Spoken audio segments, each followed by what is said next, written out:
Bonsoir à tous. Au nom de Hervé Lemoine, je vous souhaite la bienvenue aux Manufactures Nationales pour célébrer les Manufactures Nationales, c'est-à-dire évidemment le mobilier national, mais surtout aujourd'hui pour célébrer Sèvres, qui, comme vous le savez, nous a rejoints. On s'est unis pour un beau mariage depuis le 1er janvier 2025. Et c'est surtout l'occasion pour nous de parler d'une exposition qui a lieu actuellement à Sèvres, donc il faut y aller, sur les 200 ans du musée. Et donc ce soir, l'équipe de Sèvres vient nous parler des collections et évidemment de l'exposition. Et je laisse la parole tout de suite à Pierre pour la présentation des intervenants. Et vous connaissez la formule, on se retrouve à la fin pour poser des questions. Merci, merci Marc. Bonsoir, bonsoir à vous toutes et tous. Alors, puisqu'on parlait de mariage, finalement, dans le panier de la mariée, on a mis notre petite contribution en permettant d'évoquer, non, il n'y a pas de 1er avril pour l'instant, en permettant d'évoquer les arts décoratifs de la table, à la fois au sein donc, de la Manufacture des Gobelins, du Mobilier National, et évidemment de la Manufacture de Sèvres et du Musée National de Céramique. Pour alimenter cette discussion ce soir et la rendre encore plus actuelle avec l'exposition qui a été évoquée par Marc, nous avons le plaisir de recevoir Céline Paul, qui est parmi nous, accompagnée, voilà, Soazic Guillemin et Anaïs Boucher. Je commence par présenter chacune de nos trois intervenantes. Céline Paul, vous êtes donc conservatrice du patrimoine, diplômée en 2002 de l'Institut national du patrimoine, et vous avez passé près de 20 ans au Musée national Adrien Dubouché, qui mérite d'être visité, qui est à Limoges, d'abord en qualité de conservatrice avant d'en prendre la direction en 2012. Et vous dirigez, depuis l'été dernier, si je ne me trompe pas, juillet 2024, le Musée national de céramique de Sèvres et de Limoges, de fait. Non, que de Sèvres. D'accord, que de Sèvres. Pardonnez-moi. Soazic, donc toute cette Soazic Guillemin, vous êtes chef du service, là aussi, chef du service de recollement et des hommes et chef du service des collections. Et ce qu'on appelle aussi parfois le recollement, c'est-à-dire qu'on essaie de suivre un peu où se promènent, où sont prêtées toutes ces œuvres et s'assurer qu'elles rentrent bien au bercail, si j'ose le dire. Nous évoquerons avec vous la place éminemment centrale qu'occupe la Manufacture de Sèvres dans l'exposition de l'excellence des savoir-faire des arts de la table à l'occasion des grands dîners, qu'ils soient au Palais de l'Élysée, Matignon ou au sein des ambassades, un peu partout dans le monde. Et Anaïs Boucher, nous avons eu le plaisir de vous accueillir il y a quelques temps. Vous êtes chef de service des collections du musée. Vous avez notamment participé au commissariat scientifique de cette très belle exposition à table, Le repas tout un art, pour lequel vous étiez venu lors d'une précédente rencontre à l'époque des Gobelins, désormais des savoir-faire, présenté à Sèvres, puis à Limoges à l'automne 2020. C'était aussi dans le cadre des célébrations du 10e anniversaire de l'inscription par l'UNESCO du repas gastronomique des Français au patrimoine culturel de l'humanité. Aujourd'hui, vous nous présenterez l'exposition Merveille au Musée national de la céramique, théières, tasses, assiettes et plus encore, et le sous-titre, dont vous êtes la commissaire. Une exposition, comme l'a dit précédemment Marc Bayard, une exposition fort heureusement prolongée jusqu'au 26 juin 2025, pour le plus grand plaisir de toutes celles et tous ceux qui, comme moi, n'avons pas pu nous y rendre et que nous allons pouvoir découvrir. Donc en avant-goût, en mise en bouche, si j'ose dire, passons le micro à nos intervenantes. Merci beaucoup à vous et on vous retrouve tout à l'heure. Merci beaucoup pour cette invitation aux rencontres des savoir-faire des Gobelins. C'est un plaisir pour nous trois d'y participer. Nous allons vous parler à trois voix et comme vous l'aurez deviné dans le titre de notre présentation, Merveille au Musée national de céramique, théières, tasses, assiettes et plus encore, nous allons vous parler de porcelaine de Sèvres, mais aussi de bien d'autres objets conservés dans les collections du musée. Ces merveilles que l'on a souhaité partager avec le public à l'occasion des 200 ans du musée qu'on a fêté en 2024, mais que nous continuons de fêter. Alors, Sèvres sera le point d'ancrage de évidemment de notre présentation. Et c'est donc avec cette vue aérienne du site que je souhaitais ouvrir cet échange. Sèvres est une institution très originale, presque unique, parce qu'elle est composée d'une manufacture qui a été créée en 1740, qui est encore active de nos jours, et d'un musée créé, lui, en 1824.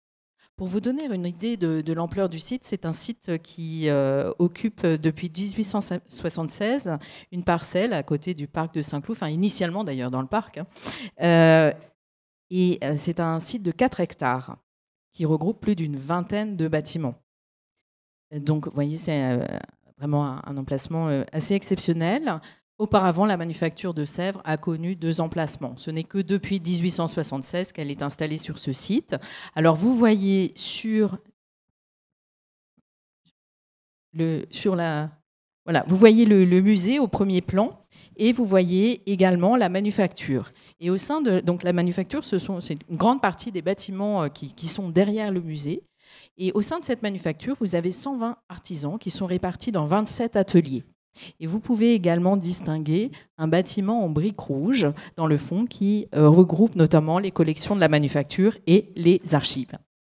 Alors la manufacture de Sèvres, elle est née sous Louis XV et elle a accompagné tous les régimes depuis le XVIIIe siècle et elle fait vivre alors un patrimoine à la fois matériel et immatériel. Et ça, je crois que c'est vraiment très spécifique aussi. Alors, on est évidemment ici au Gobelin, vous comprenez cette alliance entre patrimoine matériel et immatériel, mais c'est vraiment extraordinaire. Et ce patrimoine, il est constitué à Sèvres de bâtiments, mais aussi de machines, d'outils, de moules, de modèles, mais aussi de gestes transmis de génération en génération depuis 1740, grâce aux hommes et aux femmes qui y travaillent. Et donc, vous voyez là bien le bâtiment, un bâtiment qui abrite notamment les fours à bois. Vous avez au centre une illustration du magot, c'est un endroit où sont conservés des moules anciens. Et vous avez aussi une représentation d'un de ces gestes qui constitue le patrimoine immatériel de la manufacture, le geste du brunissage qui consiste à faire briller l'or après la cuisson du décor. Donc vous verrez tout à l'heure justement des assiettes brunies avec ce geste. Alors le musée, quant à lui, est, on pourrait dire, une sorte d'émanation de la manufacture. Il est officiellement né en 1824. En fait, il est un petit peu plus ancien, mais 1824, c'est une date importante. Et ce musée, il est né de la conjonction de l'action de 2 hommes très importants dans l'histoire de la manufacture.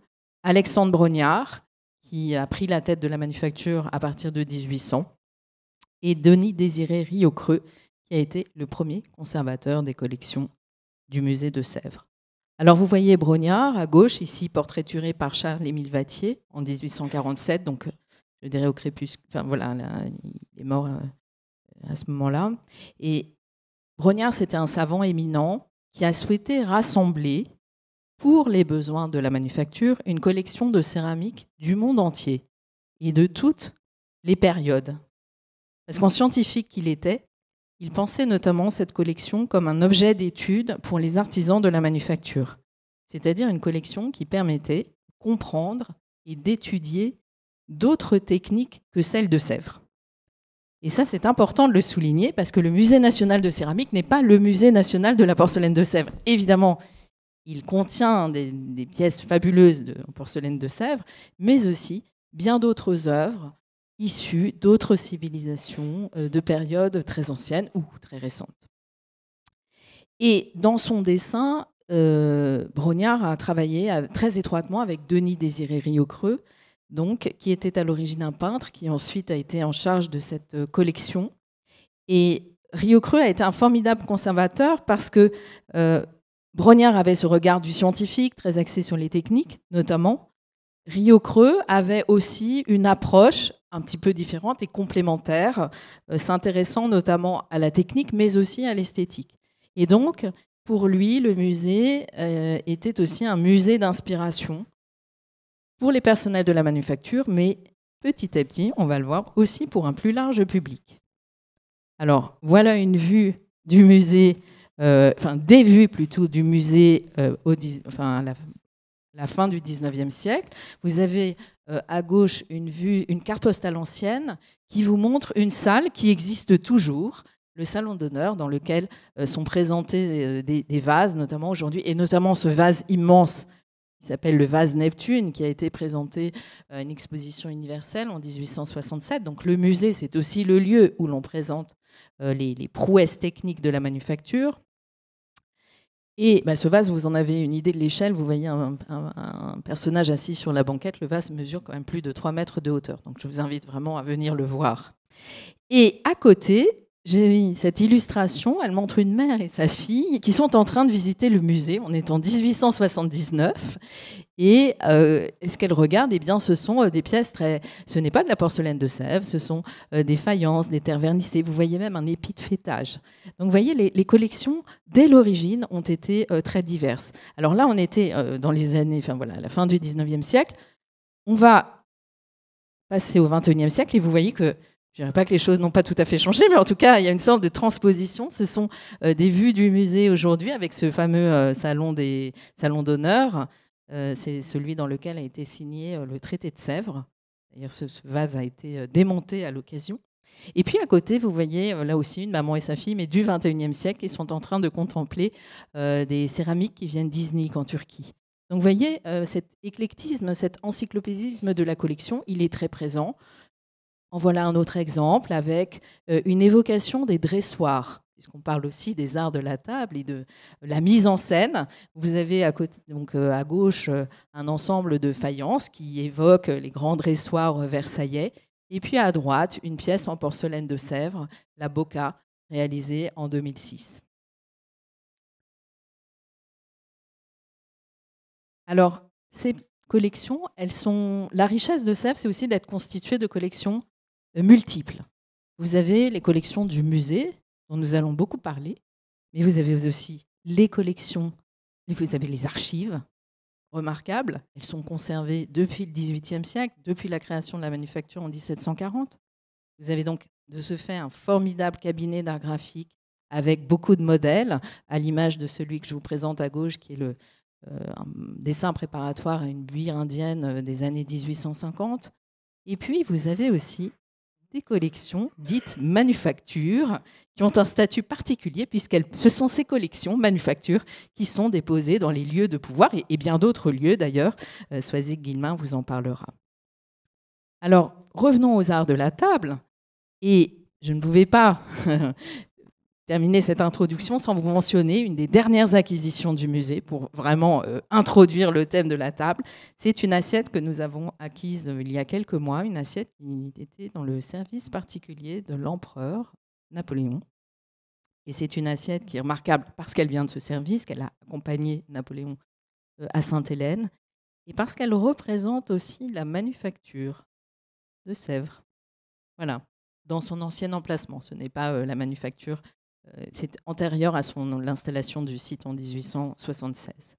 Donc, cette image me permet d'introduire les deux parties de la conférence. Donc, Soisig Guillemin, qui est chef du service des collections de la manufacture, va vous parler de ces services de Sèvres célèbres dans le monde entier. Et Anaïs Boucher va vous parler de l'exposition Merveille, conçue à l'occasion du bicentenaire du musée.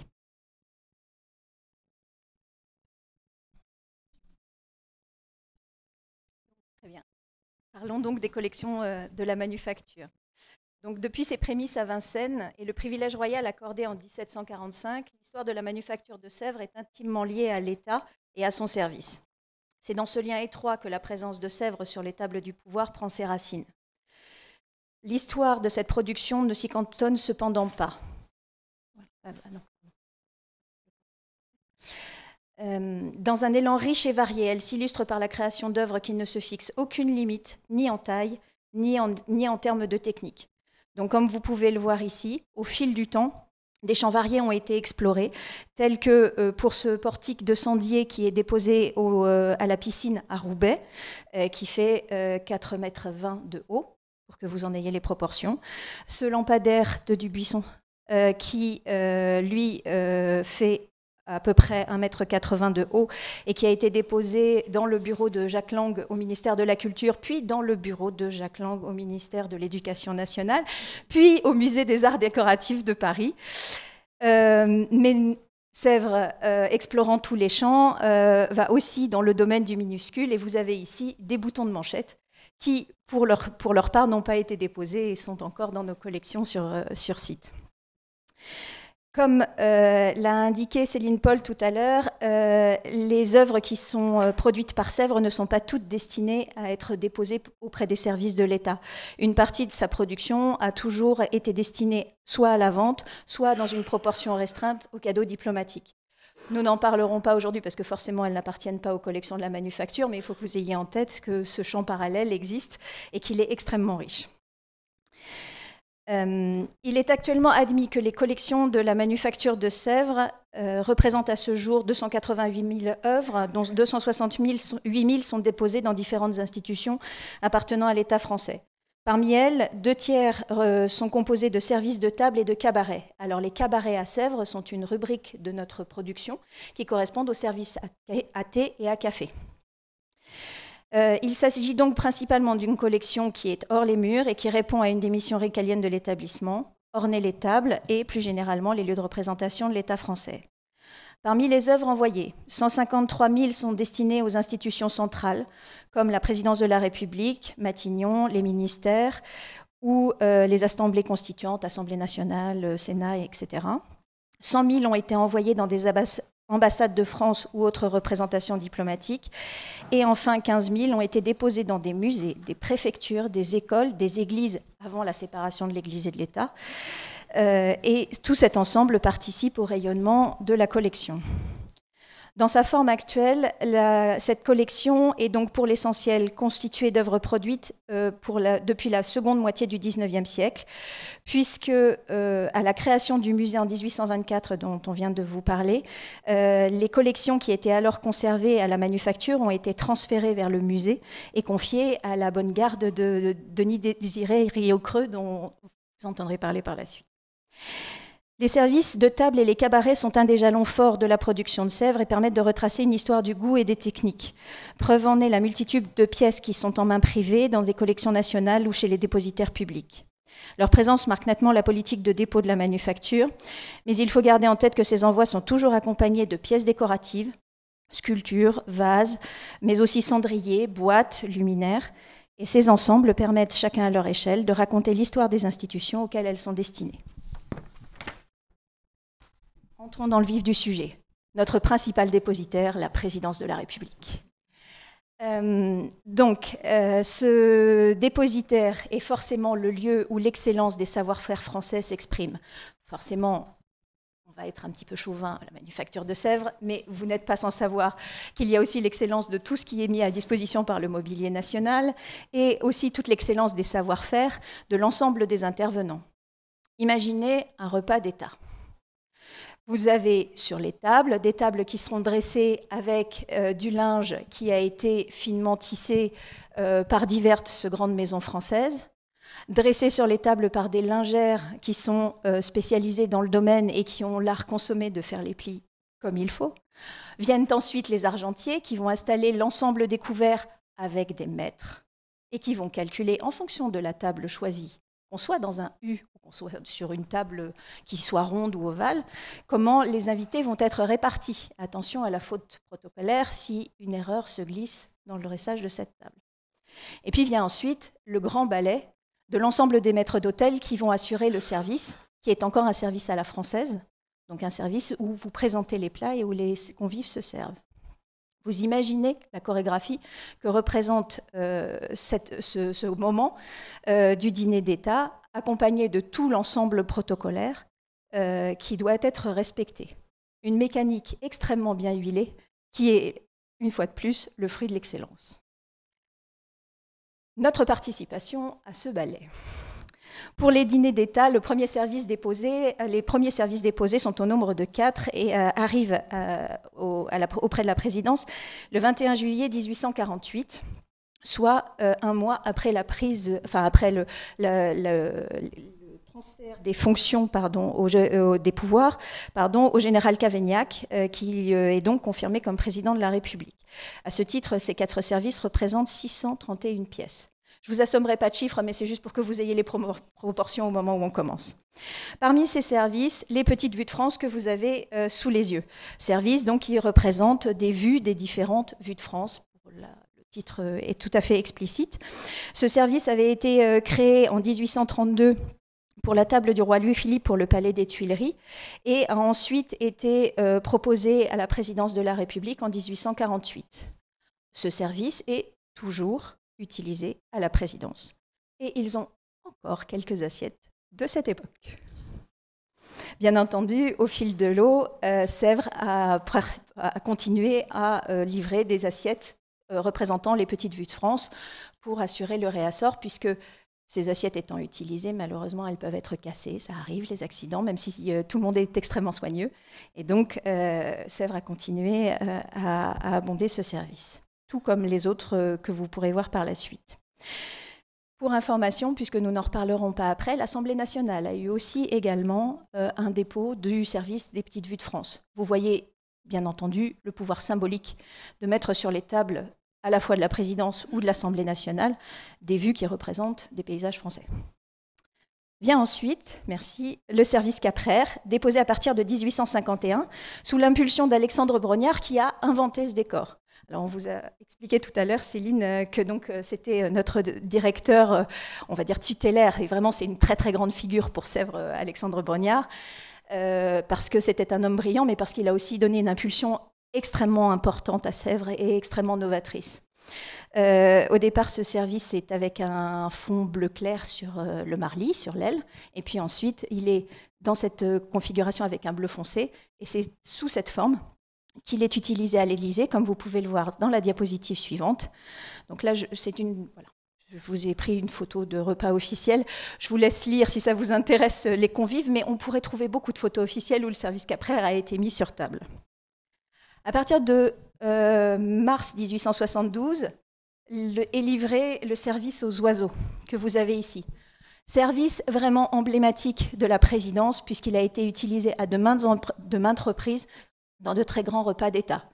Je ne vous ferai pas la grande liste de ces utilisations. Retenez pour des utilisations contemporaines, par exemple, le moment où Charles de Gaulle a reçu les Kennedy. Vous êtes avec le service aux oiseaux. Ou quand Élisabeth II venait pour les repas d'État.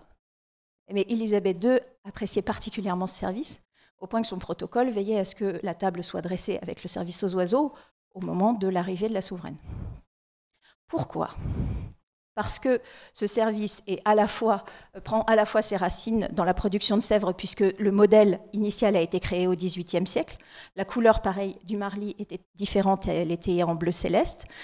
Mais là, le choix a été fait d'utiliser le bleu de Sèvres, parce que c'est le bleu de Sèvres et que ça fait partie aussi, on va dire, de l'ADN de la maison, mais aussi parce que vous avez des décors qui sont peints sur le bassin, donc la virtuosité des peintres de Sèvres est mise à contribution, et puis les marlys comportent des frises, et les frises sont en or relief.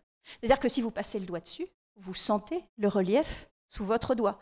Donc ça veut dire une épaisseur d'or considérable.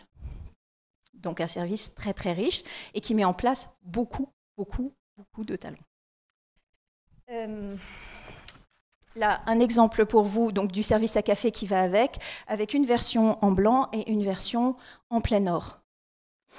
Alors le plein or, c'est un peu magique parce que quand la lumière tombe sur le liquide, il se met à scintiller. Ensuite, le service des fleurs de France. Là, un ensemble de 2686 pièces envoyées en 2 fois. La première fois à l'initiative de Étienne Dujardin-Baumetz, qui était sous-secrétaire d'État aux Beaux-Arts et qui est le dessinateur de ce décor qui est composé de 12 décors différents, où vous pouvez remarquer ou deviner plutôt que les rubans sont tricolores. C'est la seule mention que vous êtes sur une table de l'État français. On est d'accord, jusqu'à présent, rien ne vous le dit, à part le luxe du décor. Le 22 novembre 1977, Valéry Giscard d'Estaing demande à ce qu'une réédition soit effectuée pour l'utiliser à nouveau à l'Élysée, certes pour les repas d'État, mais également dans le cadre des chasses présidentielles à Marly. Faisons un saut dans le temps. Là, on va sauter un siècle. Nous arrivons au service qui a été livré en 2001 pour le millénaire, pour le passage du millénaire, décoré par Philippe Favier. Je vais, avant de passer au service privé, vous parler des surtout de table. Parce que certes, vous avez vous avez les assiettes, mais le centre des tables est décoré.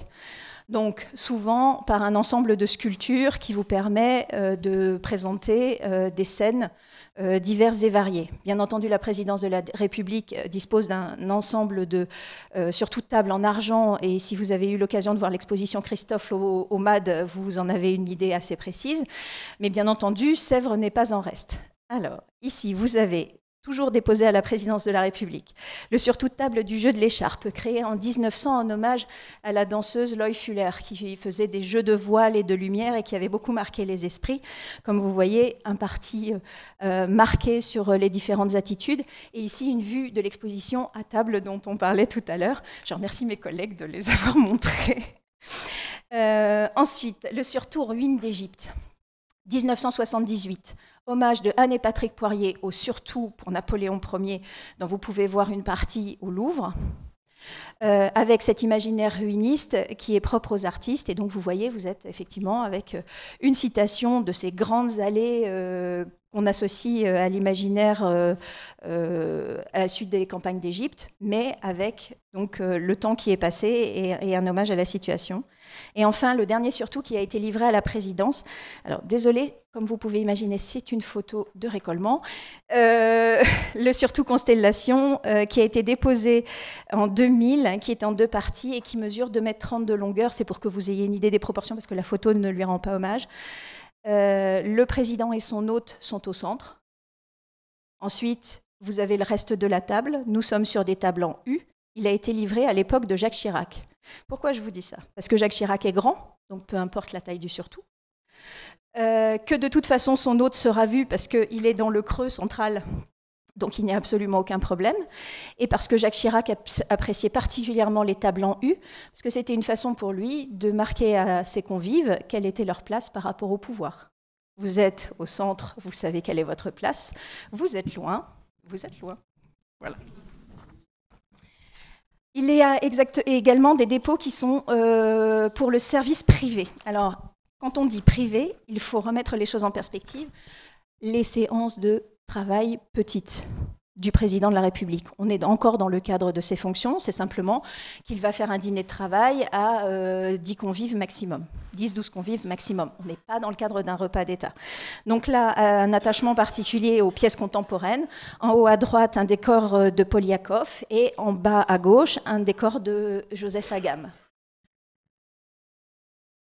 Et puis, bien entendu, on n'a pas que des assiettes. Comme vous savez, je vous l'ai dit. Ici, le bar à autruche. On n'est pas très très loin de la table. Donc, créé par François-Xavier Lalanne, qui donc a un réceptacle pour les bouteilles entre les ailes. Et l'œuf que vous voyez au milieu s'ouvre. Et à l'intérieur, c'est le bac à glaçons. L'idée étant, bien entendu, que vous mettiez les verres sur la plaque que vous avez entre les 2 autruches. Ce bar à autruche est encore à la présidence de la République. Mais il n'est pas en usage, je tiens à le dire. Il est devenu une sculpture. Nous allons finir avec le dernier service livré à la présidence de la République dernièrement. Voilà le service bleu Élysée. Donc vous avez ici une photo du projet. Est-ce que tu peux passer à la suivante? Ici, les pièces réalisées pour la première livraison. Donc vous avez 300 assiettes qui sont sous vos yeux. C'est pour que vous ayez une idée des proportions. Les assiettes font 29 cm de diamètre et là, vous êtes dans l'atelier du grand coulage. Donc voilà, on a eu besoin de tout le sol pour pouvoir installer le service avant de partir. Et si tu veux bien, sur la diapo suivante, la table dressée à l'Élysée pour les Journées du patrimoine. La nappe a été brodée par les lingères pour rendre hommage au décor des assiettes. Voilà. Pour l'anecdote, quand les convives arrivent et que cette table est dressée avec le service bleu Élysée, vous avez une carte qui représente le plan que vous avez vu tout à l'heure, qui est en fait le plan de l'Élysée en 1913. Et qui est en bleu pour faire hommage au plan d'architecte, puisque vous savez, ces plans en bleu et blanc, bon là forcément le rapport est inversé pour que le décor soit plus facilement lisible. Et de fait, pour rendre hommage, les lingères ont brodé exactement de la couleur et en faisant référence à une partie du plan. Changeons de lieu, ministère des Affaires étrangères. Alors, ils sont dépositaires d'un service qui a d'abord été déposé à l'Assemblée nationale, qui nous l'a rendu, et qui ensuite est donc parti aux Affaires étrangères en 1852, où il est toujours, après un bref passage à l'Élysée pendant 2 mois, et ensuite il est définitivement revenu aux Affaires étrangères. Le programme iconographique a été pensé par Alexandre Brognard, toujours notre cher Brognard, qui en a détaillé tous les éléments jusqu'aux éléments symboliques qui sont présentés sur le marli, avec des décors qui sont très riches et qui sont tous détaillés au revers de l'assiette. C'est pour ça que vous avez la photo là pour que vous ayez une idée. Pour l'anecdote, nous sommes donc au début du 19e siècle. Napoléon est passé mais n'est plus dans le paysage politique. Donc quand on représente la Corse, alors que sur les autres départements, vous avez 3 médaillons représentant des personnes importantes de chacun des départements.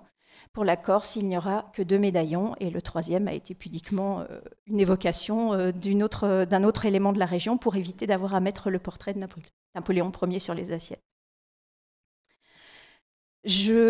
Voilà. Ensuite, ça c'est une pièce, donc c'est une étagère à 3 plateaux qui sert pour le service, donc c'est une des pièces centrales, c'est pour que vous ayez une idée de la façon dont le décor est transcrit sur des pièces qui sont en volume. Autre service important pour les affaires étrangères, alors celui-ci il nous arrive de loin parce qu'en fait il est passé par Istanbul et il est revenu aux affaires étrangères à notre demande, le service des fleuves et rivières qui a été créé en 1846 et qui est pour le décor en plat bassin l'œuvre intégralement de Polyclès Langlois, qui est un peintre qui était très connu pour ses paysages à Sèvres. Donc le choix du peintre avait son importance. Et de la même manière, vous avez donc des pièces de forme du service, à gauche un sucrier, puis à droite une étagère à 3 plateaux à nouveau, ce qui vous permet de voir comment les décors de nouveau se répartissent. Mais nous ne nous arrêterons pas à la période ancienne pour les services du ministère des Affaires étrangères, puisqu'ici vous avez un décor, un service qui a été livré qui a été livré en 92, avec l'intégralité des décors qui sont composés donc pour de 88 assiettes qui ont été réalisées de la main d'Olivier Debré. Voilà. Et qui sont encore en utilisation, mais qui sont présentées et pas utilisées, sur choix de l'intendance. Ministère Ah oui, pardon, j'ai inversé. Là, c'est simplement, rapidement, une façon de vous montrer que certains ministères bénéficient de chiffres qui leur sont propres. Les décors sont moins évolués que ceux que je viens de vous montrer, mais vous avez, alors là, je vais vous demander de me faire une confiance absolue, en haut à droite, le chiffre du ministère de l'Intérieur qui est indiqué en MI. Bien entendu, seul ce ministère en bénéficie. Et en bas à gauche, un moutardier portant les armoiries spécifiques du ministère de la Justice. Le ministère de la Culture, bien entendu, comme vous pouvez l'imaginer, a bénéficié de nombre de services avec des décors contemporains. Ici, une sélection. En haut à droite, Alechinsky. Tous les décors sont différents, il a fallu que j'en choisisse un. Mais tous sont rouges et or. Et puis en bas à gauche, Zaouki. Le dernier service livré, Fabrice Hibert. L'assiette plate à gauche et les 2 assiettes à dessert à droite. Donc vous voyez des décors très différents, mais qui marquent l'état de la production contemporaine. Maintenant, on va voyager un petit peu. Partons dans les ambassades. Donc, pour les ambassades, 224 représentations diplomatiques sur 5 continents ont bénéficié de dépôts de la manufacture de Sèvres. Les premiers dépôts datent du 19e siècle et sont répartis après validation du ministère des Affaires étrangères, puisque, comme vous l'imaginez, il y a un enjeu politique à choisir la décoration d'un service pour une ambassade. Je voudrais évoquer brièvement la question du RF dans les services de table. Sur les ambassades, à partir de 1870 et jusqu'en 1890-92, il est imposé par le ministère des Affaires étrangères que tous les services de table des ambassades portent le chiffre RF. On affirme la présence de la France pendant le dîner. Pas besoin de le faire quand vous êtes sur la table de la présidence de la République, mais là, son importance est cruciale. Il a fallu une dérogation pour qu'une ambassadrice, épouse d'ambassadeur par ambassadrice en poste, puisse obtenir une dérogation de la part du ministre des Affaires étrangères pour obtenir un service sans RF. mais elle a dû négocier longtemps. On a quand même une quinzaine de lettres dans les archives qui témoignent des négociations de cette dame. Donc, Londres. Au départ, Londres a bénéficié du service des Petites Vues de France. Vous vous rappelez, le service avec un marly bleu clair et des paysages au centre. Oui, mais c'est quand même un peu problématique parce que c'est une représentation de l'État français, mais ce n'est pas la présidence de la République, ce n'est pas l'Assemblée nationale. Alors, on change notre fusil d'épaule, on demande à l'ambassade de France à Londres de nous restituer les assiettes des Petites Vues de France, bien entendu en concertation avec les plus hautes instances, et à la place, on envoie le service Mérigot que vous avez sous les yeux. On affirme donc ici l'importance fondamentale de cette ambassade dans l'échiquier politique, puisque vous voyez que ce service est très riche, avec ce décor de fleurs et avec toujours le fameux relief sur les marlis. C'est le seul service de cette nature qui a été envoyé dans une ambassade. La portée symbolique est d'importance. Ensuite, nous allons aller de l'autre côté de la planète. Cette fois-ci, nous sommes à Tokyo. Le service de table que vous avez sous les yeux, que vous allez avoir sous les yeux, est un service qui a été dessiné par Paul Charlemagne et qui a été livré en 1969. Alors vous imaginez bien, Tokyo, c'est une représentation française qui date de bien plus longtemps. Les premiers envois de Sèvres datent de la fin du 19e siècle. Nous sommes sur un service qui est plutôt classique, qui est à fond blanc avec un chiffre RF, le fameux, pour désigner que nous sommes dans une ambassade de France. Mais au bout d'un moment, on se dit que quand même Tokyo est un poste important et qu'il mériterait d'avoir un service qui lui soit spécifique. Donc, on choisit un projet de décor qui lui sera propre. Ce décor n'existe qu'à l'ambassade de France à Tokyo. Et le premier envoi est en 1961 pour validation aussi de ce décor sur place. Et la fin du service est livrée en 69, soit 246 pièces, et bénéficie d'un réassort jusque dans les années 2000. Mais comme je vous le disais, Sèvres, ce ne sont pas que des services. Et bien entendu, vous avez aussi ce qu'on envoie avec. Des vases, des sculptures, etc. Et pour le cas de Tokyo, vous avez sous les yeux une photo du vase Soulage, qui est un très grand symbole qui est lié à Jacques Chirac, qui avait demandé à Pierre Soulages d'en faire le prix, enfin d'utiliser ce vase pour en faire le prix pour les compétitions de sumotori. Pendant 7 ans, ce vase a été remis aux vainqueurs des compétitions de sumotori. Et à l'issue du mandat de Jacques Chirac, ce vase est resté à l'ambassade de France dans les salons d'honneur, à la demande y compris des Japonais qui y voyaient un symbole très fort des liens entre la France et le Japon. Passons à Pékin. Je vous parlais tout à l'heure du service qui a été fait par Charlemagne pour Tokyo. Eh bien, pour Pékin, un autre décor a été fait, qui est toujours de Charlemagne, c'est pour ça que je vous le montre brièvement, et qui, vous voyez, est tout à fait différent. Ce service est spécifique à l'ambassade de France à Pékin. Nous allons finir sur Brasilia. Pourquoi je vous parle de Brasilia? Parce qu'en fait, cette ambassade est construite en 1970 par le suiveur de Le Corbusier qui avait commencé à travailler sur le projet. Le service que vous avez que vous allez voir par la suite est destiné à 7 salles à manger. Et nous avons un véritable programme contemporain qui est envoyé pour cette ambassade. Le service de table, ici de HDU qui va suivre, assiette à potage en haut, assiette à dessert à droite, qui est dressé sur les tables à l'ambassade, comme vous pourrez le voir sur la diapositive suivante. Mais bien entendu, ça ne s'arrête pas là. On envoie également des soupières, enfin une soupière. Alors la soupière que vous avez en haut à droite est aussi de HDU. Il en existe 2. Celle-ci et celle qui est au ministère de la Culture.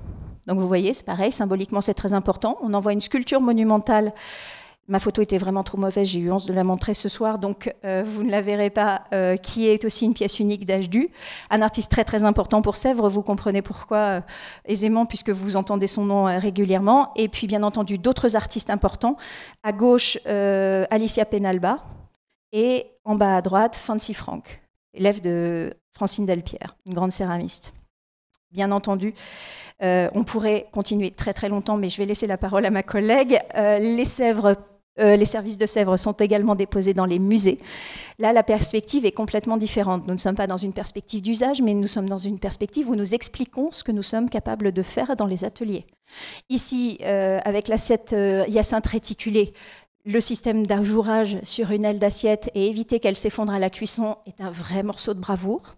Et ensuite, revenir travailler l'or en grade bossant, c'est-à-dire en appuyant avec une pierre d'agate sur l'or pour pouvoir obtenir l'effet brillant, est lui aussi un morceau de bravoure. Ce sont des héros du quotidien, en fait. Et puis, d'autres exemplaires, alors je pourrais vous en montrer pareil, pléthore, mais l'idée est effectivement de montrer des évolutions techniques ou des performances techniques. Ici, ce sont des couleurs de grand feu qui ont été apposées au début du XXe siècle, qui étaient vraiment une prouesse, et donc toutes les couleurs qu'on peut arriver à en tirer justement de ces couleurs. C'est donc dans cet esprit que la collection de Sèvres s'est également enrichie, du musée de Sèvres s'est également enrichie au fil du temps. Et elle présente aujourd'hui de superbes collections de pièces de service de table que forcément je vous invite à venir voir. Mais bien entendu, pas que. Et là, c'est Anaïs qui va vous raconter.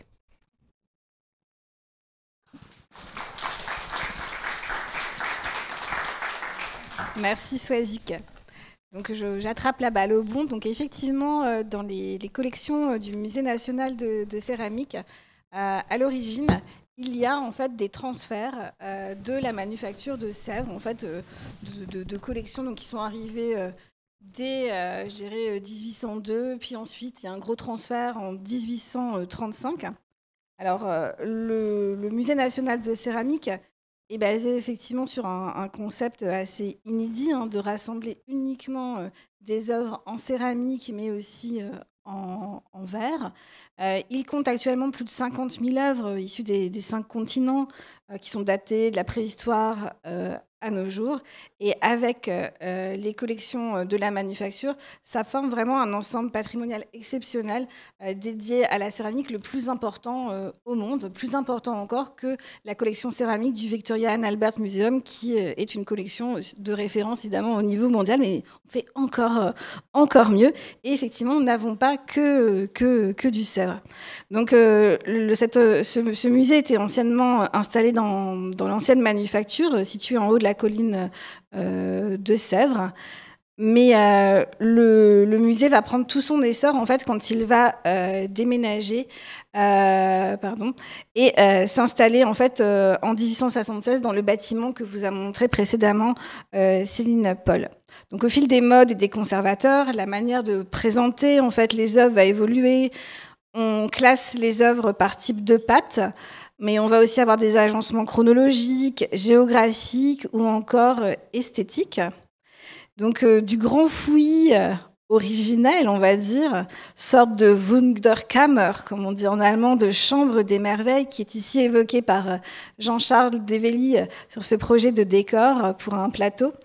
On passe à des critères scientifiques, mais qui mélangent cependant les époques, les formes et les usages pour continuer à donner à chaque vitrine l'air d'un petit cabinet de curiosité. Donc c'est cet esprit en fait qui est présent d'ailleurs dans les planches de la description méthodique de Brognard et de Rieucreux, donc la première description des collections du musée, que nous avons voulu retrouver en fait dans l'exposition Merveille en effectuant des regroupements attendus ou insolites. Donc l'équipe de conservation, donc je suis la commissaire générale de l'exposition, mais toutes les conservatrices de l'équipe sont commissaires de cette exposition. Nous avons souhaité partager notre plaisir en fait d'étudier et de contempler ces œuvres extraordinaires. Et on a voulu concocter pour l'exposition Merveille un petit goûter d'anniversaire.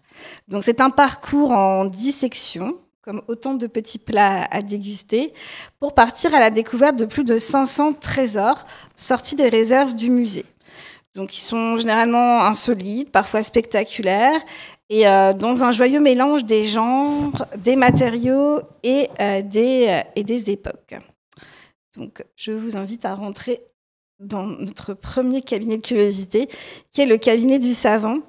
Dans cette première partie de l'exposition, on revient donc sur le projet d'Alexandre Brognard, le directeur de la manufacture à partir de 1800, Donc dès 1801, il veut réunir à la Manufacture de Sèvres une collection utile au progrès de l'art, de la poterie et de son histoire. Et donc, le noyau, donc je l'ai dit, on va avoir des objets produits au XVIIIe siècle à la Manufacture de Sèvres. Aussi des tableaux, le fonds d'atelier du peintre François Desportes, mais également des vases antiques de la collection de Dominique Vivant-Denon et des échantillons de matières premières, des essais et des prototypes. Donc, l'idée est vraiment de rassembler des céramiques de toute époque et de tout pays, envisagées sous l'angle technique et non pour des considérations esthétiques et historiques. Et Alexandre Brognard avait coutume de dire qu'il préférait un vase avec des défauts qui font connaître les principes de sa fabrication aux pièces brillantes qui ravissent généralement le public. Donc on est vraiment dans un musée qui était destiné aux savants. Et pour Alexandre Brognard, cette collection, c'était un outil parfait pour étudier et classer toutes les céramiques avec l'aide donc, de Denis Désiré Rieucreux, qui était autrefois peintre à la Manufacture de Sèvres et qui a été celui qui a rédigé tous les petits cartels, toutes les petites étiquettes qui accompagnaient les objets. Et ce musée, il était destiné en fait aux savants, mais aussi aux artisans qui voulaient perfectionner en fait leur art ou trouver l'inspiration. Alors, je vais m'arrêter sur deux objets en fait, qui sont présentés dans cette section. Je vous parlais en fait d'objets qui ont été transférés par la Manufacture de Sèvres. Vous avez le cas en fait de ce porte-huilier et vinaigrier dit étrusque. Alors étrusque parce qu'il a de petites anses comme ça qui rappellent les skyphos antiques, donc des coupes à boire de l'Antiquité. Donc il date de 1795, donc on est vraiment à la fin du XVIIIe siècle, quand on a un goût pour le néoclassicisme, un retour à l'antique. Il a été transféré en 1835 dans les collections du musée. Donc il fait partie de ces pièces qui étaient restées inachevées en fait, dans les stocks de la Manufacture de Sèvres, parfois parce qu'ils avaient des défauts qui étaient apparus au cours de la cuisson, et qui ont été sélectionnés par Alexandre Brognard donc pour rejoindre le fond du musée. Donc ça témoigne de sa volonté de rassembler une collection représentative en fait, de la diversité des formes produites à Sèvres. Hop. Donc, je vous montre une autre vitrine et je vais m'arrêter sur ces vases. Vous voyez ici donc, des vases antiques en fait, qui ont été acquis par la Manufacture de Sèvres en 1786, enfin par la Manufacture de Sèvres, par le roi Louis XVI qui les a déposés à la Manufacture de Sèvres pour qu'ils servent de source d'inspiration aux artisans, afin qu'ils réalisent des objets aussi bien décoratifs que des pièces de table dans un goût antique, on disait un goût étrusque à l'époque. Sous le terme étrusque, en fait, on mettait à peu près tout ce qui pouvait être antique en référence à l'Antiquité gréco-romaine. Donc, vous voyez par exemple ici ce vase dit étrusque carafe qui copie cette amphore. Une amphore en fait anse torsadée qui vient de Basilicate et qui date du IVe siècle avant Jésus-Christ. Vous voyez qu'on même la répartition du décor est copiée en fait sur cette amphore. Et ce qui est assez rigolo, c'est qu'on a un transfert aussi des usages. On va copier les formes. Par exemple, ici vous avez cette petite cruche à boire, cruche à vin. Donc on appelle ça une eunochoé en grec, à bec tréflé, qui a été trouvée donc dans le sud de l'Italie également au IVe siècle. Et cette petite cruche ornée d'un profil féminin, elle a servi donc de modèle à ce prototype que vous voyez ici en blanc, mais qu'on retrouve décoré dans de nombreux cabarets, produits au début du XIXe siècle. Donc c'est un petit pot à crème pour les services à thé ou à café, et notamment dans le cabaret égyptien de l'empereur Napoléon Ier, on retrouve ce modèle. Donc c'est assez drôle de voir qu'une pièce destinée à servir le vin, créée par un artisan indigène ou d'origine grecque dans le sud de l'Italie au IVe siècle avant Jésus-Christ, eh bien, se retrouve ensuite dans un certain nombre de cabarets sur les tables impériales et également dans un certain nombre d'ambassades aujourd'hui à travers le monde. Donc c'est la destinée incroyable d'une forme céramique. Alors, on se poursuit en fait dans notre cabinet de curiosité rêvée. Évidemment, on imagine des objets exotiques, des objets lointains. Et ces lointains, on les retrouve à Sèvres, puisque Alexandre Brognard, dans ce musée, il voulait réunir des produits de toutes les sortes, de tous les lieux et de tous les temps. Donc, de toutes les sortes, oui, vous avez vu, nous avons effectivement des choses qui sont liées à la table, des pots à cuire, de la vaisselle commune ou d'apparat, mais on a aussi des outils de potier, de calligraphe, des figurines, des sculptures, de la céramique architecturale, et de tous les lieux également, puisque grâce aux collectes qui ont été opérées par un réseau qu'on appelle, nous, les collecteurs voyageurs, alors des officiers de marine, des diplomates, des savants, des artistes, on a des objets qui viennent du monde entier. De tous les temps, ces objets également. Au XIXe siècle, la connaissance des lointains n'en est qu'à ses balbutiements. Donc on a des objets parfois archéologiques, mais on a aussi des objets contemporains du XIXe siècle. On a des lointains d'Asie, des lointains d'Amérique, d'Afrique ou d'Océanie qui ont été acheminés à Sèvres, parfois avec difficulté, parfois à dos d'âne, parfois en prenant le bateau, qui sont arrivés parfois en morceaux et qui donc ont complété nos collections. Donc, je vous montre ici une vue de ce mur un peu des lointains. Et je vais m'arrêter sur deux objets. Ce petit objet, donc, quand on parle des arts de la table, là, c'est un objet japonais, en fait. Un objet qui est utilisé dans la cérémonie du thé. Donc, c'est un seau qui est en grès et qui a été donné au Musée national de céramique par la Commission impériale du Japon en 1880. Donc ça fait partie aussi d'échanges. Brognard avait l'art de dire qu'il ne disposait pas de budget, mais d'une monnaie de porcelaine. Donc souvent, on offrait de la porcelaine de Sèvres. Et c'est vrai qu'en échange, on obtenait des objets comme ça du monde entier. Donc ce seau, en fait, était destiné à contenir l'eau froide. Donc durant le cérémonial complexe de cette cérémonie du thé japonaise. Et je vous montre quelque chose qui n'a donc plus rien à voir avec les arts de la table, mais c'est un objet que j'aime particulièrement, une certaine poésie. C'est un vase chinois de la dynastie Qing, donc qui date plutôt du premier quart du 19e siècle, et qui a été ramené par un chimiste qui s'appelle Anatole Bilequin. Il faut savoir que Alexandre Brognard et ses successeurs à la manufacture de Sèvres envoyaient un certain nombre de personnes espionner ce qui se passait en Chine pour pouvoir copier les techniques chinoises. Et Anatole Bilequin, en fait, a ramené un certain nombre de vases sur lesquels on voit encore les étiquettes. Ces étiquettes indiquent en fait le nom qui était donné à la couverte, donc aux couleurs qui étaient appliquées sur le décor qui est appliqué sur ce vase. Et celui-ci a un nom assez poétique, puisqu'il est indiqué foie de mulet, poumon de cheval. Donc c'est cette alternance de vert, de bleu et de rouge. Donc une couverte qui est très liquide et qui crée cette déferlante de nuances. C'était quelque chose qui était éminemment moderne et complètement en rupture avec l'esthétique de la fin du 19e siècle. Dans notre chambre des merveilles, nous avons aussi voulu raconter des histoires parce qu'à force de côtoyer ces objets, nous-mêmes, conservateurs, nous imaginons un certain nombre d'histoires. On joue un petit peu au Playmobil, nous, avec les objets, vous savez. Donc, on s'est imaginé des loups qui rôdaient dans les bois, des sorcières maléfiques ou des histoires de princesses qui rencontrent des crapauds et des reines assez étranges. Donc, je vais sauter cet objet, je vais passer directement à celui-ci. On s'est arrêté par exemple sur cet objet. Alors, cette femme avec un gros visage qui nous est pensée un peu à la reine de cœur dans Alice au pays des merveilles, c'est une veilleuse.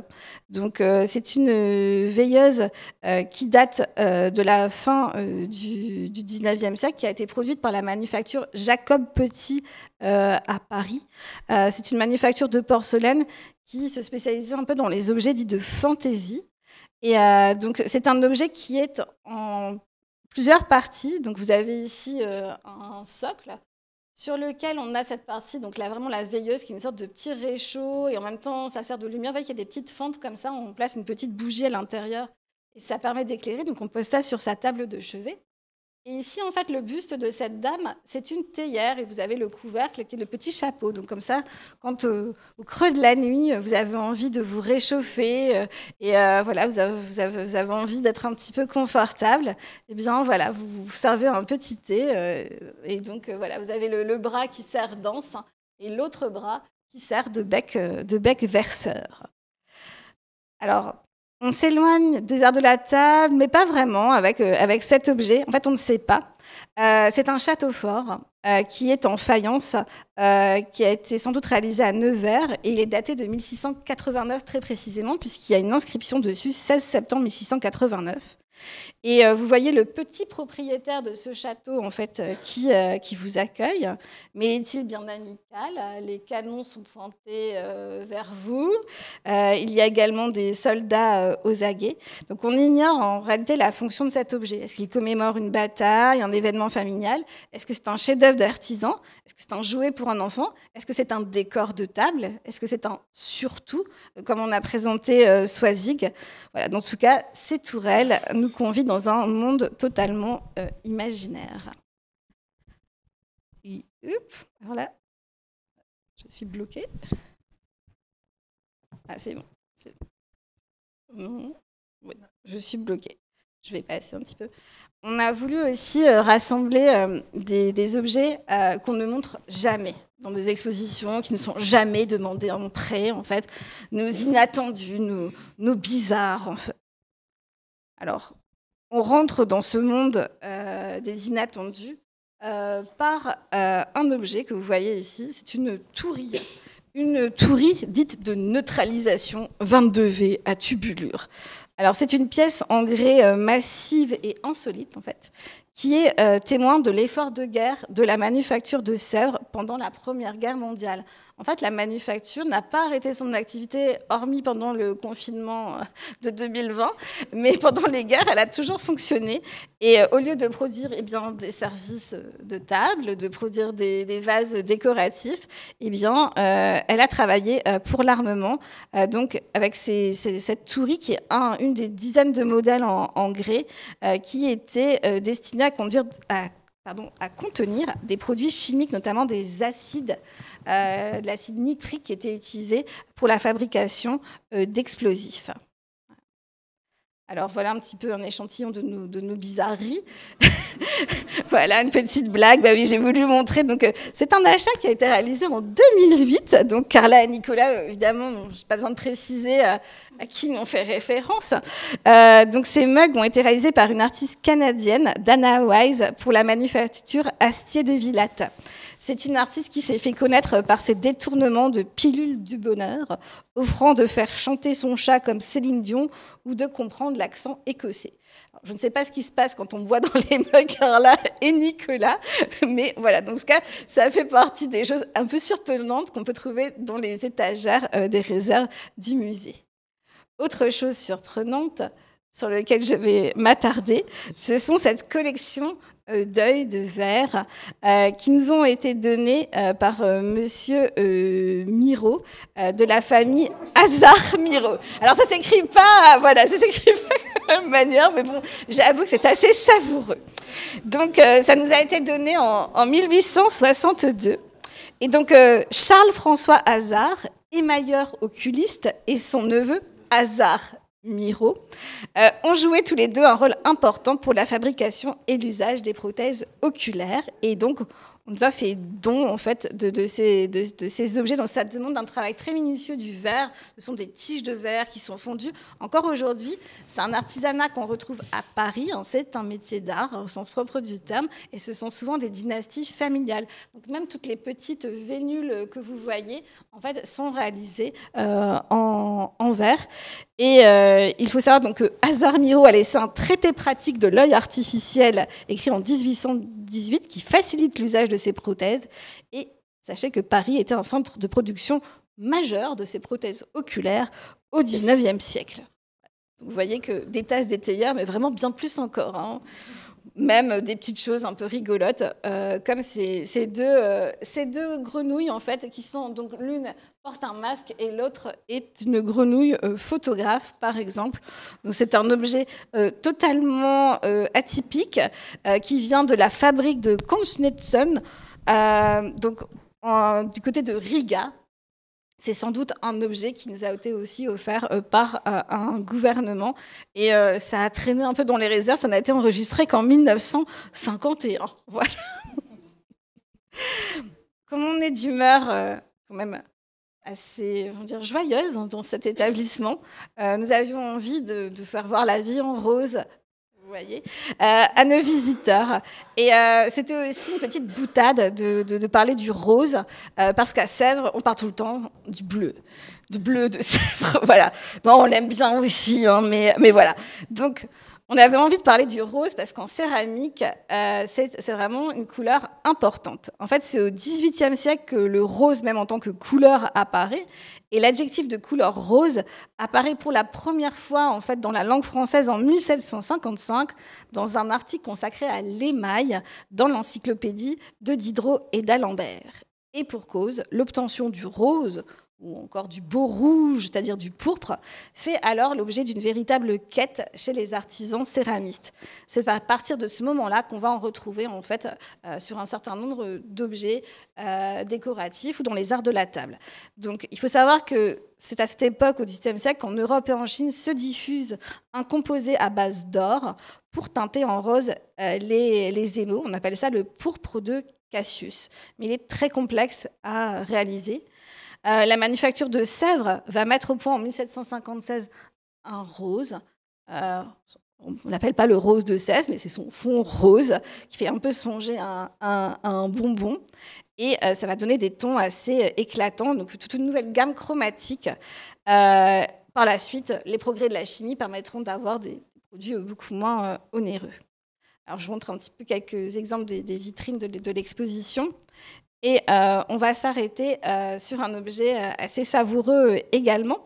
C'est une tasse et soucoupe. Donc la consommation des boissons exotiques, thé, café, chocolat se développe au XVIIIe siècle. Et donc forcément, eh bien, les services à thé, café et chocolat. Et donc ici, c'est une tasse et une soucoupe qui ont été produites à Vienne dans le dernier quart du XVIIIe siècle. Et on a un décor qu'on appelle en camailleux carmin, c'est-à-dire qui utilise une seule couleur, mais des couleurs carmin, donc rose foncé mais nuancé. Et cet objet est assez rigolo puisqu'il témoigne de la circulation des modèles français dans la mode et les arts décoratifs européens au XVIIIe siècle. On y voit des femmes coiffées de perruques, donc un accessoire incontournable. Donc les femmes fortunées vont avoir des coiffures très complexes, comme vous pouvez le voir ici. Très complexe, mais pourtant, donc on voit ici une fantaisie moderne, alors qu'ici, vous avez une coiffure dite à la modeste. Donc, toutes ces coiffures, en fait, viennent d'un célèbre ouvrage, La Galerie des modes et des costumes français. Donc, c'est là qu'on voit que les arts de la table servent aussi à diffuser les modes, même les modes capillaires. Hop. Je passe ici avec cette assiette en fait qui pardon, ah oui, non, j'avais tout. C'est parce que je crois que j'ai des slides qui ont sauté. C'est pas grave. Ça ne doit pas être la bonne version, je suis désolée. Donc, je vais vous parler de cette assiette. Donc, c'est une assiette qui vient de Niederwiller, qui date de 1774. Et c'est une manufacture, en fait, dans les Vosges, une manufacture de faïence. Et alors que, généralement, on retrouvait au centre des décors, comme ça, en trompe-l'œil, des estampes avec un décor, justement, en camailleux carmin, en rose. Ici, on a un décor en grisaille. Et le fond faux bois est devenu totalement rose. Donc, ce sont des assiettes assez rares et qui ont ici un filet or. Pardon, un filet or. Et donc, ce sont des assiettes généralement assez luxueuses, en fait, des assiettes à dessert. Donc, on connaît très peu d'exemplaires. Voilà.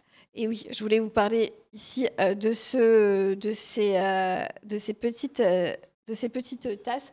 Vous voyez ici sur cette petite tasse le fameux fond rose de Sèvres qui est ici appliqué vraiment très très très en relief. Donc c'est une petite tasse, c'est vraiment une petite mignonnette, on va dire. Enfin, c'est une tasse dite bouillard, il me semble.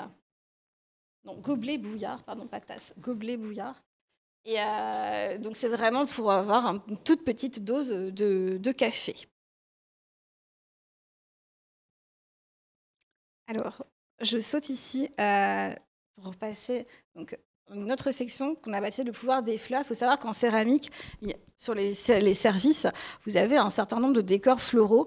C'est un peu un sujet tarte à la crème. Ça fait un peu le service de grand-maman décoré de fleurs avec des. Voilà. Non, c'est un peu, je dirais, quelque chose que l'on retrouve un petit peu partout.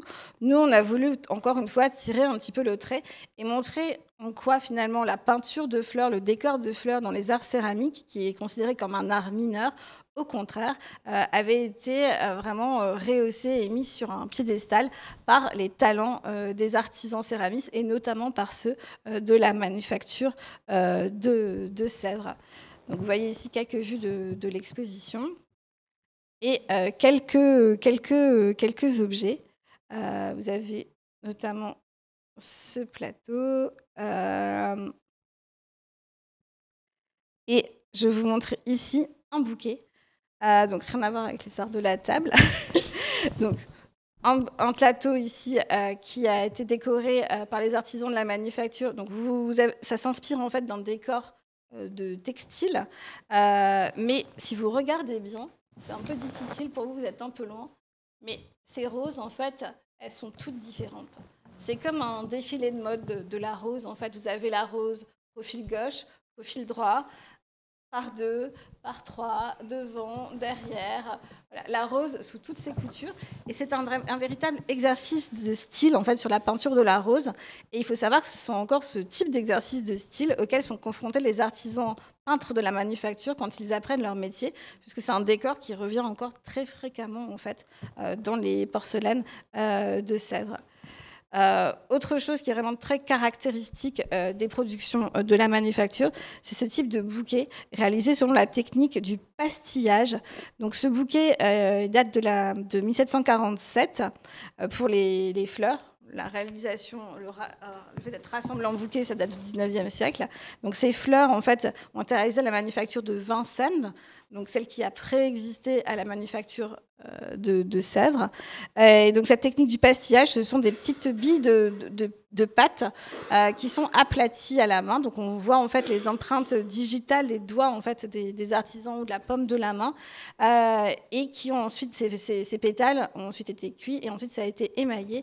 Et grâce justement à l'invention du pourpre de Cassius, on a ces fameuses couleurs roses et ça permet d'avoir des fleurs extrêmement réalistes. Ça permet de donner finalement des bouquets avec des fleurs qui deviennent éternelles.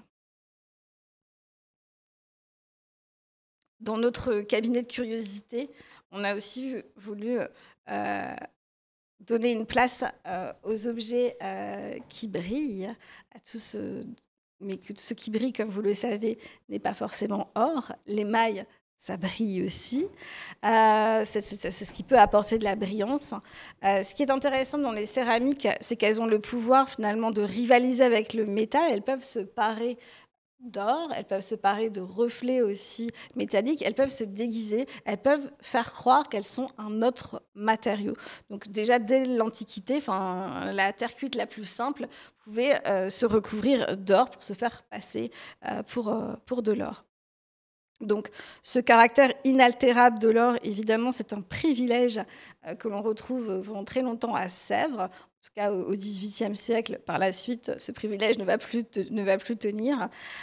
Donc, de l'or 24 carats, de l'or qui retrouve sa brillance grâce à la technique du brunissage, qui est mise en œuvre de manière très sophistiquée à Sèvres.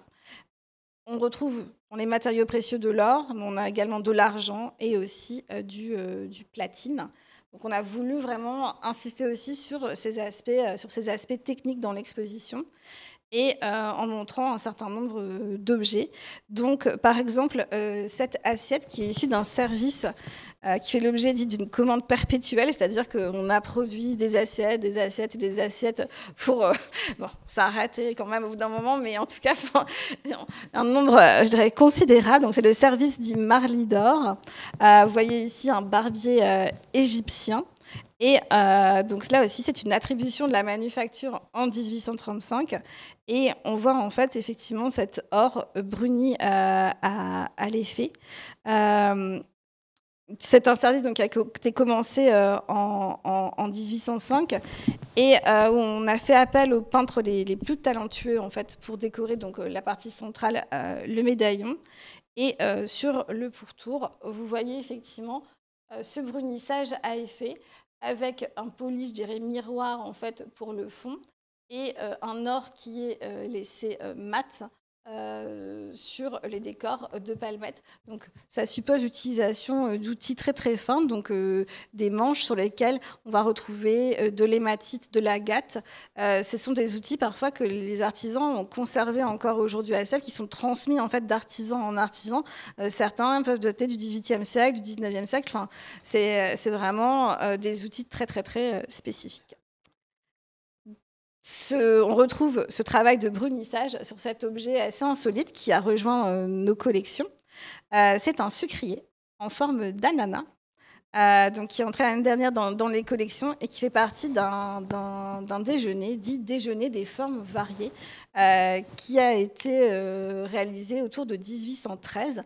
Alors en réalité, on pense qu'il n'y a qu'une seule fois où ce service ce déjeuner a été livré dans son intégralité, puisque chaque pièce était un peu un exercice de virtuosité où le contenant devait évoquer le contenu. Et pourquoi ici un ananas ? L'ananas, ça vient des îles à sucre, donc les Antilles, et ce sont aussi les îles où on a les plantations de canne à sucre. Alors c'est un objet en trompe-l'œil et vous voyez ici en fait la manière dont cet objet se découpait. Donc c'est le seul exemplaire qu'on connaisse à ce jour de cet objet dont on avait par ailleurs des dessins dans nos collections. Alors évidemment pour une exposition anniversaire, nous ne pouvions pas nous passer d'une section goûter d'anniversaire. On a voulu jouer à fond la carte thé, cafetière, théière, en s'inspirant un petit peu de la table du Chapelier Fou dans Alice au Pays des Merveilles. Et en ayant un regard peut-être parfois un peu irrévérencieux sur la manière de présenter les collections. Donc en renversant des tasses, en empilant des gobelets de Sèvres. C'est ce que vous voyez ici. Alors, on est voilà. Sur le centre de la table, vous n'avez pas un Loir dans la théière, mais vous avez un tatou. Le tatou sur la table, c'est une œuvre de Wang Yongping qui a été créée en fait pour une exposition qui s'appelait Contrepoint au musée du Louvre et pour orner la table de Napoléon III, en fait, qui se trouve dans les appartements de Napoléon III, en fait, au musée du Louvre. C'était un petit jeu, en fait, parce que souvent on avait des surtouts ou des éléments décoratifs, des terrines en trompe-l'œil au XVIIIe siècle qui ornaient les tables. Donc là, on a un trompe-l'œil, qui est un animal qui est découpé en tranches sur des plats géants de la manufacture de Sèvres. Pour autant, le tatou, personne n'en mange, même en Chine, ou alors uniquement à des fins médicales. Donc c'est ça qui était assez rigolo. Et en tout cas, c'est un animal qu'on trouve dans la pharmacopée chinoise, mais c'est un animal d'Afrique du Sud. Donc voilà, c'était une chose un petit peu étrange qu'on a choisi de mettre en avant, un surtout atypique produit à la manufacture de Sèvres. Et nos objets un petit peu fous, on a voulu aussi les mettre en scène à l'image de ces Tsukumo Gami. Donc les Tsukumo Gami, ce sont des petits êtres que vous voyez ici, ce sont des personnages qui sont formés à partir d'éléments du quotidien au Japon. Donc ça peut être un pot, un pinceau, ça peut être une théière, une tasse. Des objets du quotidien qui se transforment en fait en yokai, c'est-à-dire une sorte de fantôme, d'esprit frappeur, au bout d'une centaine d'années. Donc, comme le musée a 200 ans, vous imaginez bien que nos objets doivent être particulièrement joueurs et donc nous espérons qu'ils n'ont pas l'esprit de rébellion. Et pour conclure, donc je vous montre un petit peu un certain nombre de pièces que l'on a, donc un tête-à-tête un peu fou, dont on ignore la provenance, sans doute Allemagne, qui se fait passer pour de la porcelaine de Meissen, mais qui n'en est pas, avec des Chinois qui n'en sont pas vraiment, qui chevauchent des dragons qui n'en sont pas vraiment non plus, qui ressemblent à des crocodiles ou à des grenouilles. Enfin voilà, c'est un objet assez étonnant qu'on a rencontré au cours de nos pérégrinations dans les réserves. Et dans notre chambre des merveilles personnelle, en fait, on a mis une petite sélection de coups de cœur en fait, des conservatrices avec eh bien, des objets un peu rares, comme cette tasse de Venise qui est en verre calcédoine, comme on dit, soufflé avec des inclusions d'aventurines qui datent de la fin du XVIIe siècle. Donc, ce sont les verriers de Venise qui ont créé ce type de décor dit calcédoine à partir du XVe siècle. Donc, ils essayaient d'imiter un minéral.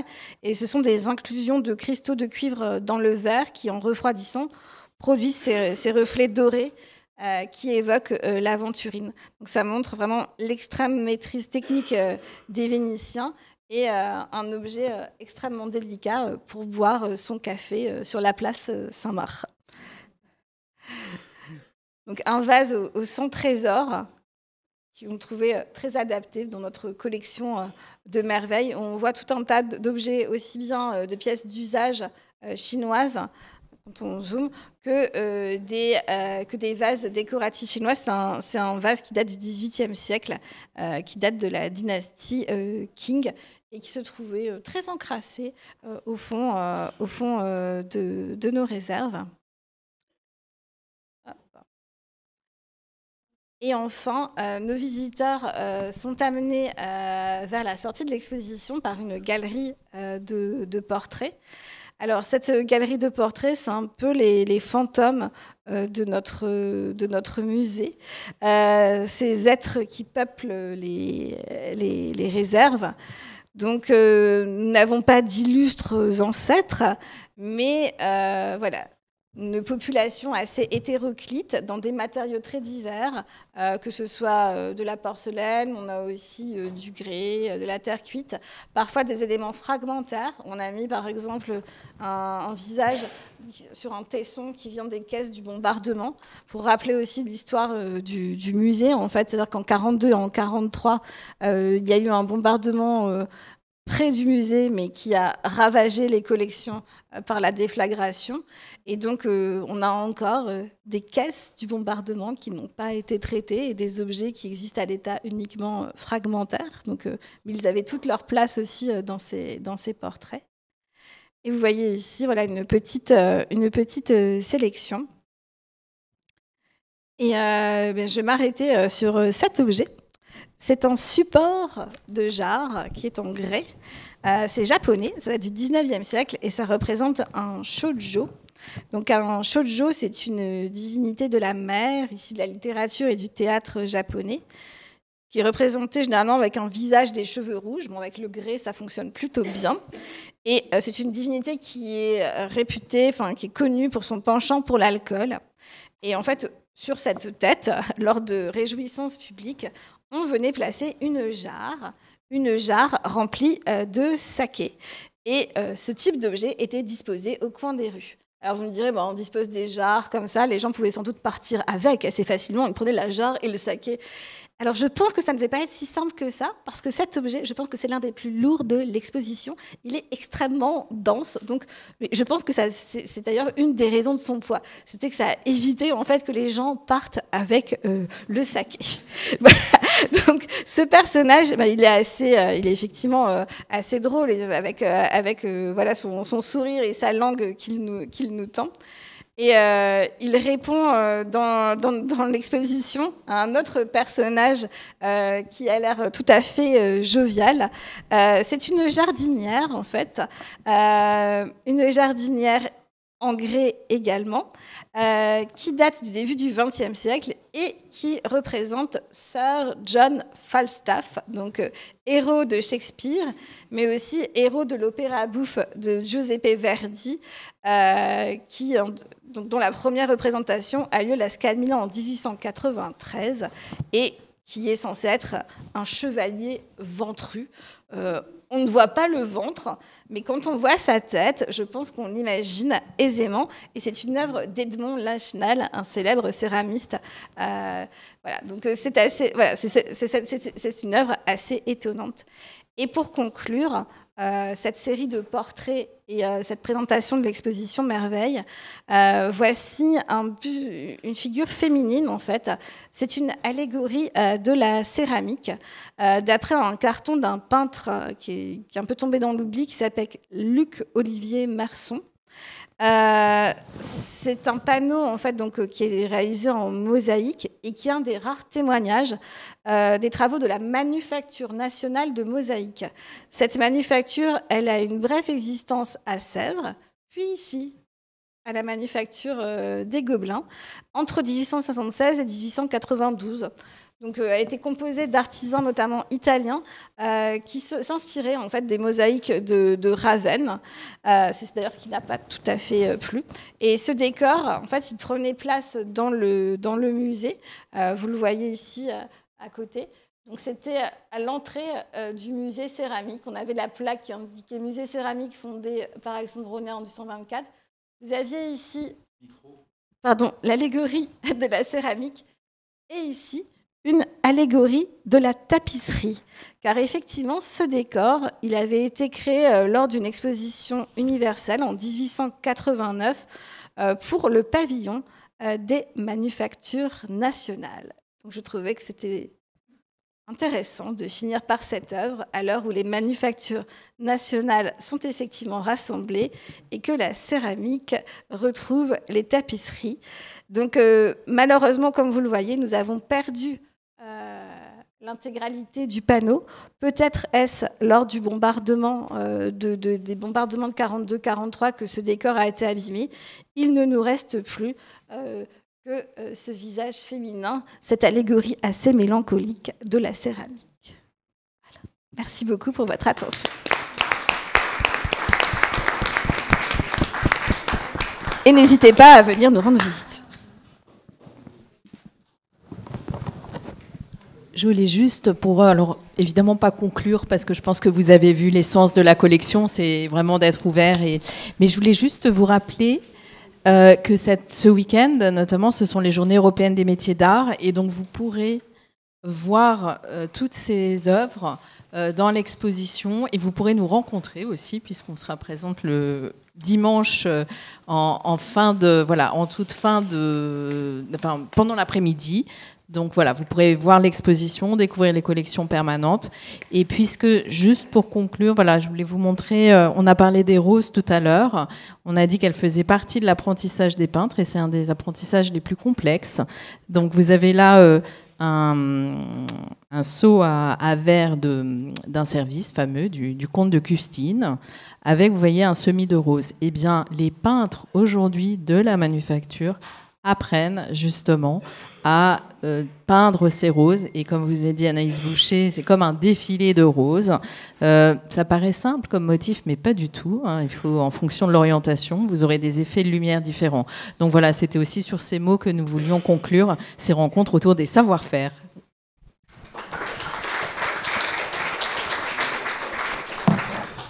Merci beaucoup, merci, c'est très très alléchant. Et je suis sûr que et ce week-end et jusqu'au 26 juin, avant le 26 juin en tout cas, nous nous rendrons à l'exposition Merveille. Est-ce que ces beaux exposés ont suscité chez vous des questions complémentaires qu'on aura la chance de pouvoir poser tout de suite à nos intervenantes?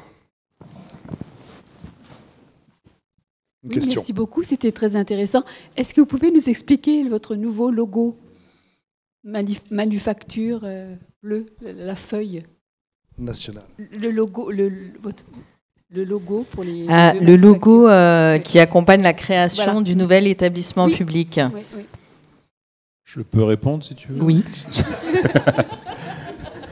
Ce sont les 6 missions que c'était une fleur à 6 branches, je crois, une fleur, qui correspondent aux 6 missions des manufactures nationales. Alors il y a la création, il y a les collections, il y a la formation, il y a la transmission, sensibilisation des publics, recherche et innovation, je crois. Voilà, ça symbolise les 6 missions des manufactures nationales. Le bleu, pas nécessairement que de Sèvres, bleu national, puisque en fait ce qui nous rapprochait non seulement c'est les savoir-faire, mais c'était aussi la couleur bleue, puisque dans nos logos on était, et puis bleu c'est considéré comme sérieux. Donc voilà, mais je crois pas. Nous, Mobilier National, on avait créé une couleur bleue spécifique, bleu Mobilier National. Là, je sais pas ce qui a été repris, c'est un bleu État, on va dire.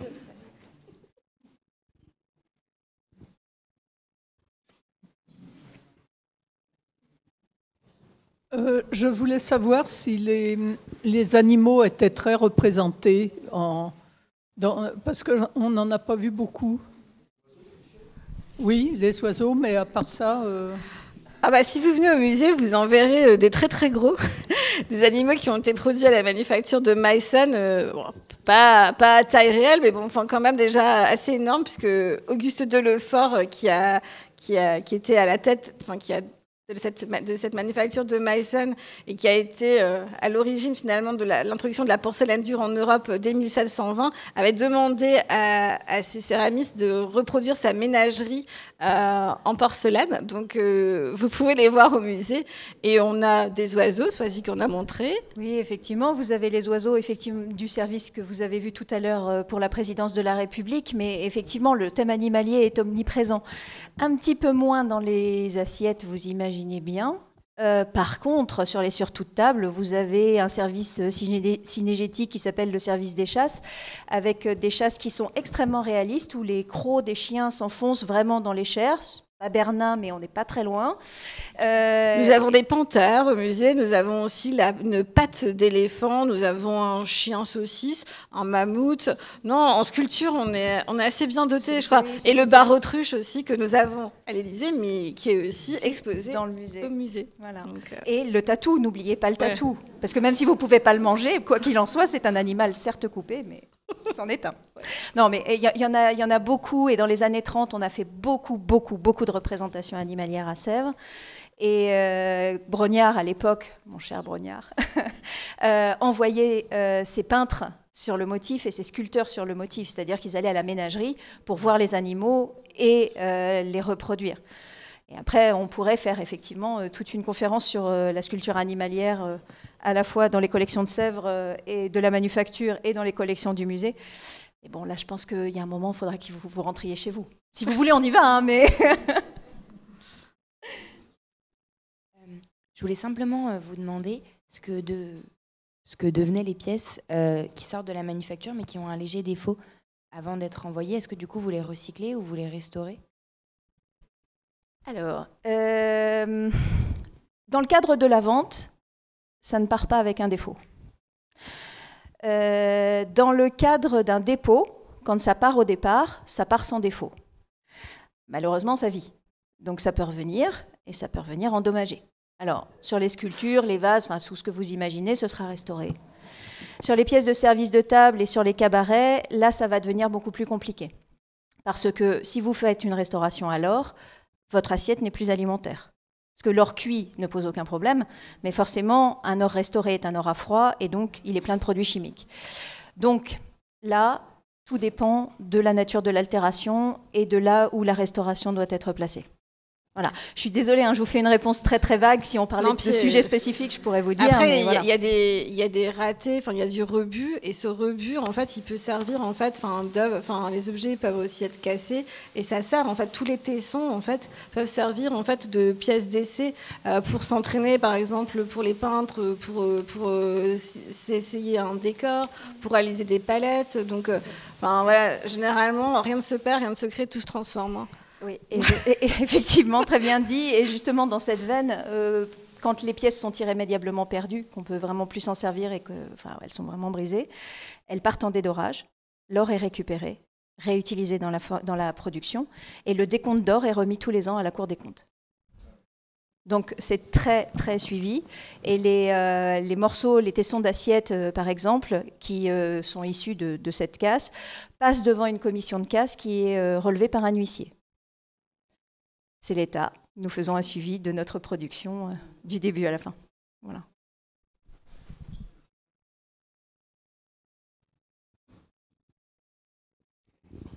Est-ce que les œuvres sont personnalisées, c'est-à-dire par exemple signées, pour éviter ou limiter la copie?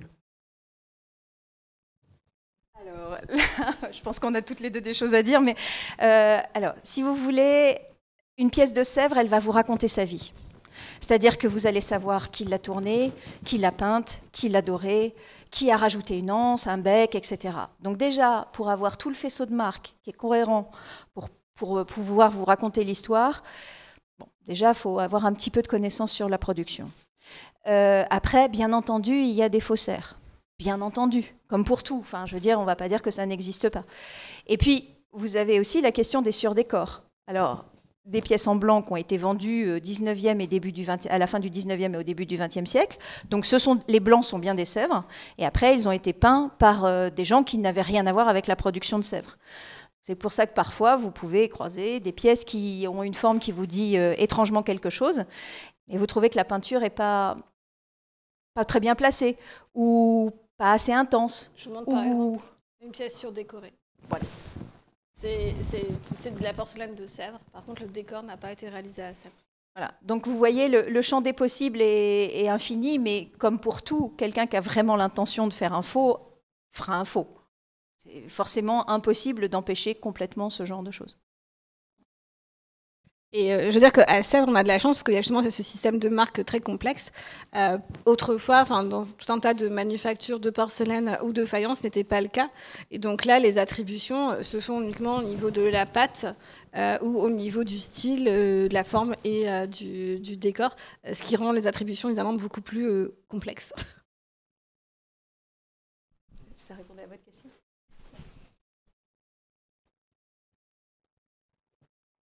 Merci. Est-ce que quand on dresse une table, on imagine qu'il y a une unité? Est-ce qu'il y a une recherche entre les artistes de Sèvres et les cristalliers? Est-ce qu'il existe des services qui ont été faits en même temps?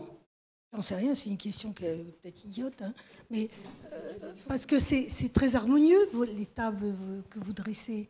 Et on peut se demander s'il y a eu une recherche esthétique en commun.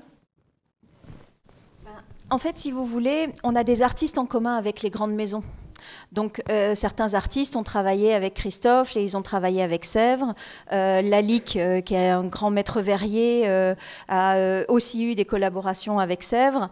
Donc, forcément, vous avez une forme d'unité qui se crée parce que des artistes passent d'une maison à l'autre et que, de ce fait, les pièces font écho les unes aux autres. De la même manière, je ne sais pas si vous avez eu l'occasion de voir des pièces de Raymond Sub, qui est un ferronnier d'art du début du XXe siècle. Bien entendu, il est le plus connu justement pour toutes ces rambardes d'escalier, etc., qui ont fait sa réputation. Mais à Sèvres, il a travaillé pour des guéridons, il a fait donc des décors de guéridons qui ressemblent, en tout cas qui répondent étrangement justement à ces balustres d'escalier. Il a également fait le décor pour le service pour Élisabeth II, pour son mariage, qui répond de la même manière au reste de sa production. Donc en fait, l'échange des artistes a créé une homogénéité sur la période concernée. Mais il n'y a pas effectivement un service qui aurait été conçu avec des verres qui sont conçus en même temps, en fait. Souvent, ce sont des maisons différentes. Et c'est vrai que pour l'instant, il n'y a pas eu de collaboration. Alors, on a retrouvé des dessins, c'est assez rigolo quand même, dans les archives de coupes de champagne. Mais on n'a jamais vu de coupe de champagne réalisée en porcelaine de Sèvres. Donc il y a eu des tentatives visiblement, au 19e siècle. J'essaye beaucoup de choses. Voilà, mais voilà. Bon. Merci beaucoup. Je crois qu'on va arrêter là ces agapes de Sèvres. Merci beaucoup à tous les 4 et à tous les 3 surtout. Et à la semaine prochaine pour la prochaine rencontre des savoir-faire. Merci. Merci à vous. Merci.